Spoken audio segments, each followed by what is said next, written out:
Okay guys, Dustin Poirier has finally awoken from the coma that Gaethje put him in, and guess what? He actually wants a rematch. Plus, Garry is actually insane.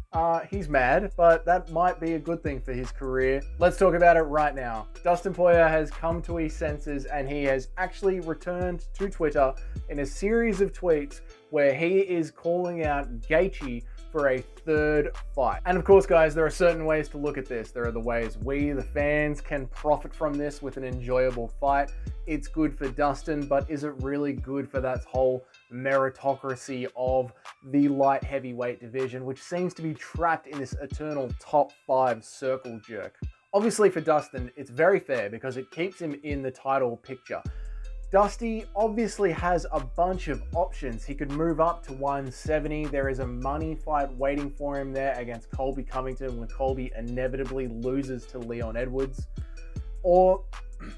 But he could also just be scared of moving up into that division because it puts him also in the rankings with Shavkat and Usman, and none of that is good for Dusty. None of that is good for him at all. There's pretty much the Colby fight, which he sort of matches up well against, and the Edwards fight, which he also matches up pretty well against. The other thing to consider here is that Dusty is probably trying to protect his Conor McGregor red panty night. Conor McGregor hates having losses on his records, we all know that, and Conor would jump at the opportunity to have a rematch against Dusty. Now, obviously, that would have been way more profitable and way more enticing for Conor if Dusty had the BMF belt wrapped around his waist. And that could be what Dusty is actually worrying about here. You know, now that Gaethje has got that belt, it gives him just a little bit more marketing power. It makes it a little bit more tasty. And we've already seen Conor McGregor has started his little Twitter negotiations to see how the UFC feels, to see how you, the fans, feel about Conor moving away from the Chandler fight and moving towards the Gaethje fight. Now, it looks to me, guys, like that was getting a lot of backlash online. Like, people feel like Conor McGregor deserves to fight Michael Chandler, or should I say, Michael Chandler deserves the red panty night. He was promised that. He's been a company man. He's put on entertaining fights for us. And to have Conor McGregor just jump ship on Chandler like that seems a little bit disrespectful and like kind of just wrong to the game. What do you guys think about that down in the comments? Who do you think Conor should fight next? That's always something that everyone has got a different opinion on. I personally think if Conor McGregor promised Michael Chandler that's the fight, then that's the fight, man. So of course, now that Gaethje is such an appealing option to Conor, Poirier is like, well, hang on, we don't want to lose this fight. Like, I need that rematch. I need to get that BMF belt. I am trying to secure that Conor McGregor red panty night for myself. And if he can do that by attacking Gaethje rather than attacking Conor, it seems like far more doable, especially as they're 1-1. And, you know, if you go back and remember, that first round of Gaethje Poirier 2 was a competitive round. Like, I think the judges and myself, we gave that first round to Poirier. Like, it's one of those fights where Poirier was winning until he wasn't, you know what I mean? So that's a thing for us, the fans, to consider. Like, Poirier Gaethje 3 is a way more entertaining fight, in my opinion, than Poirier Conor 4. And Poirier Conor 4 doesn't sell as many pay-per-view buys as Poirier Gaethje 3. So this thing, when it comes to what the fans want and what the UFC want, is going to be a bit of a mix-up when it comes to pay-per-view sales, I believe. Like, you can put Conor McGregor in there with Justin Gaethje, you'll sell more pay-per-views. You can put Dustin Poirier in there with Gaethje, it'll be a fun fight for the fans. It's going to sell pay-per-views, but is it going to sell as many pay-per-views as just Conor McGregor walking into that fight? Probably not. So we could lose out on a super fun fight because Conor brings that casual fan base along, and the casuals are there to spend the money. Whereas, like, we're going to rock up every weekend for the fights no matter what. We're going to be watching the pay-per-views no matter what. Like, give us a UFC pay-per-view in Canada and people are going to, like, that's when you know, like, you're here for the sport. When you're sitting there watching that Canadian pay-per-view, you're here for the sport. You're here to back the UFC because that was garbage. That was dog shit. How dare they do that to us? We're still angry about it. Of course, there's also the argument that needs to be made that Gaethje earned his position to stay as a #1 contender by inviting Fiziev up from that top 10 lightweight. into the top 5 circle. And this conversation has existed forever and a day as well. The UFC lightweight division is a closed circle up in the top 5. And should Dustin Poirier now be forced to fight an up-and-comer from that top 10, someone like Arman Tsarukyan or Mateus Gamrot? I know these people have had ups and downs in their career, but we do need to keep some fluidity going between the top 10 and the top 5. Otherwise, it's just going to be Poirier, Chandler, Gaethje, Chandler, Chandler, Poirier, Conor, Chandler, Chandler, Poirier, Gaethje. It just goes on forever and ever and ever, and we need a little bit of movement here. So should Dustin be forced to do one top 10 fight, and then we can see where the cards are? Is it going to be Gaethje 3, Conor 4?